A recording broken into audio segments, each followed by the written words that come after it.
እውነትም እጅን በአፍ የሚያስጭን ተአምር በጣም ይገርማል።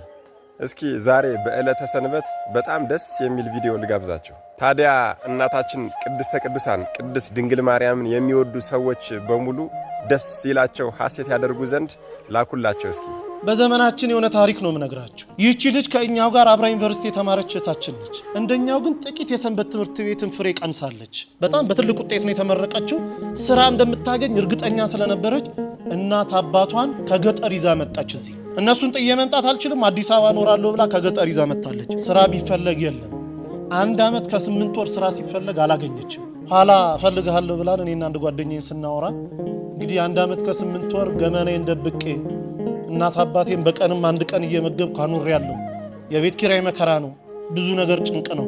እባካችሁ ጥቂት ገንዘብ አበድሩኝና ወደ አረብ ሀገር ተሰደዳለሁ አለች። ታይ ብንላት እምቢ አለች። ጥቂት ገንዘብ አዋጣንላት። ለሽልማት የተሰጣትን የአንገት ሐብል የእጇን ሁሉ ሸጣ ጉዞ ወደ አረብ ሀገር ትሄዳለች። 3 ወር እንኳን መስራት አልቻለችም። እግሮቿ ማበጥ ጀመሩ። ማበጥ ሲባል ዝም ብሎ ማበጥ አይደለም። በኢሞ ፎቶ ልካ ስናየው አንድ እግሯ በራሱ 3 ሰው ያነሳው መብጠቱ።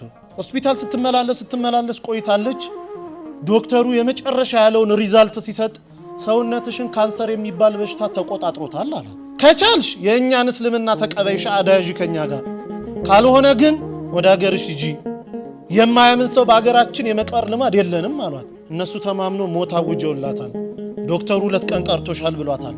እዚህ ደውላ እናትየው ጋር ስትነጋገር እናቴ ሆይ እኔ ባለሁበት ቦታ አክሱምም እያለሁ እዛም ገጠር እያለን ሲጨንቀኝ ስታመም ጸበል ቦታ ነበር መሄድ። አሁን ግን ባለሁበት ጸበል የለም። በአንቺ ማይፀን ውስጥ 9 ወር ከ6 ቀን ኖሬያለሁ። ያንቺ ስጋ ማለት የኔ ስጋ ነው። እባክሽ ሂጂና ተጠመቂልኝ አለቻት።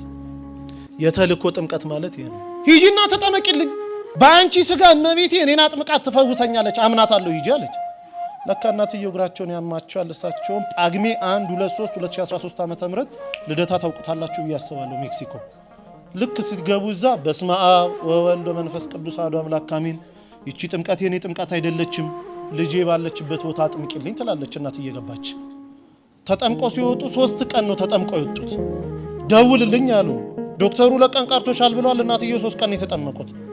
ሲደወል ልጅቷ ዝልፍልፍ ብላ ወድቃ ሆስፒታል ወስዷታል። ሆስፒታል ገና ስትገባ ራሷ ነው የምትነግረን፣ ሰውነቴ ላይ የነበረ ያ ክብደት የሚመሰል አላንቀሳቀስ ያለኝ ነገር ሁሉ ውድቅ ብሎልኝ አዲስ የ18 ዓመት ህፃን ልጅ መስዬ ሆስፒታል በር ቆምኩኝ አለች። ይሄ ከአእምሮ በላይ ነው። ዶክተሩ እንዴት ሆንሽ ይላታል። አላውቅም ትሏለች። አንቺም ካላውቅሽ እኔ ምን አውቃለሁ ይላታል ዶክተር። እርሱን የሚመረምር ዶክተር ፈቃድ ሞልቶ ወጥቶ ነበረ። ከሄደበት ቦታ የ6 ሰዓት መንገድ ነርቶ ተመልሶ ሕክምና ገባ። ልጅቷን አምጡ ይላል። ይሄው እኔ ነኝ ትላለች። እባክሽ አትቀልጂብኝ፣ ልሰራ ነው ያለሁት። እኔ ልጅቷን አውቃታለሁ፣ ኪሎዋ ይሄን ያለው ደሟ እንዲህ ነው። አንቺ ደግሞ ሳይሽ አዲስ ህፃን ልጅ ነው የምትመስዪው፣ ልጅቷን አምጪ አላት። አይ እኔ ድኜ ነው አለች። እንዴት ሆኖ? ተጠምቄ። ከየት አምጥተሽ ጸበል? አረብ ሀገር አይደለም ወይ ያለሽው? ከየት አመጣሽ? አይ እናቴ ተጠምቃለኝ። እናቴ ልትጠመቅ ስትገባ ወላዲተ አምላክ ድንግል ማርያም ከመልአከ ምክሩ ከቅዱስ ሚካኤል ጋር እኔ ቤት ውስጥ ይመጡ ነበር አለች። ጠዋት ስነሳ ሙሉ ሰውነቴ እረጥቦ ነበር የምገኘው አለች። እናቴ እዛ ትጠመቃለች፣ ድንግል ማርያም ደግሞ እኔን እዚህ ስታጠምቀኝ ነበር እንዲዳንኩኝ አለችው። ዶክተሩ ማልቀስ ጀመረ። እንዲህ የሚባል ነገር አለ? በእውነት ድነሻል? አንድ ይኮነማ እኔም እኮ 17 ዓመት ካንሰር ታማሚ ነኝ። በቀን 2 ኪኒንና 3 መርፌ እየተወጋው ነው 17 ዓመት የገፋሁት። እባክሽ ሀገርሽ ሰጂኝ፣ አንቺ ምትያት ሴት ካለች እኔንም ታጥምቀኝ አለ። ያው እንግዲህ ታውቃላችሁ እሷ መምጣት አትችልም። እዚህ ደውላ ከኛ ጋር አገናኘችው። ሰውዬው እዚህ የገባው ሐሙስ 10 ሰዓት ላይ ነው ማታ። አሁን ወስዳችሁ ካላጠመቃችሁኝ አለ። ብንለው ብንሰራው በፍጹም። በኋላ ተደውሎ በአረበኛ የሆነ ነገር አለችው። ተረጋጋ። ለሊት 9 ሰዓት ላይ ተነስቶ ውሰዱኝ አለ። ስንሄድ ቤቱ ተዘግቷል።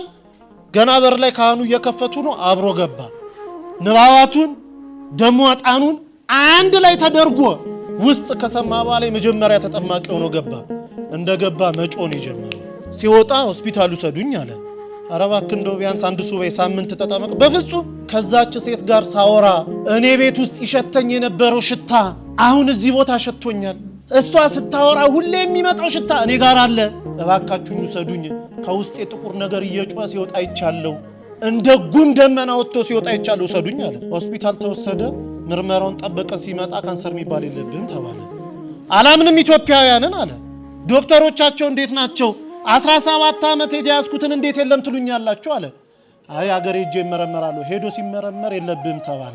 አሁን ግብጽ ቤተክርስቲያን እዛው ተጠምቆ ሚስቱም 3 ልጆቹን ተጠምቀው ያገለግላሉ። በዚህ ዘመን ይህንን ከመስማት በላይ ምን የሚያጽናናን ነገር ሊኖር ይችላል? ለእምታውቋቸው የሰንበት ተማሪዎችና ለእናታችን ለቅድስተ ቅዱሳን ለቅድስት ድንግል ማርያም ወዳጆች በሙሉ እስኪ ሸር አድርጉላቸው።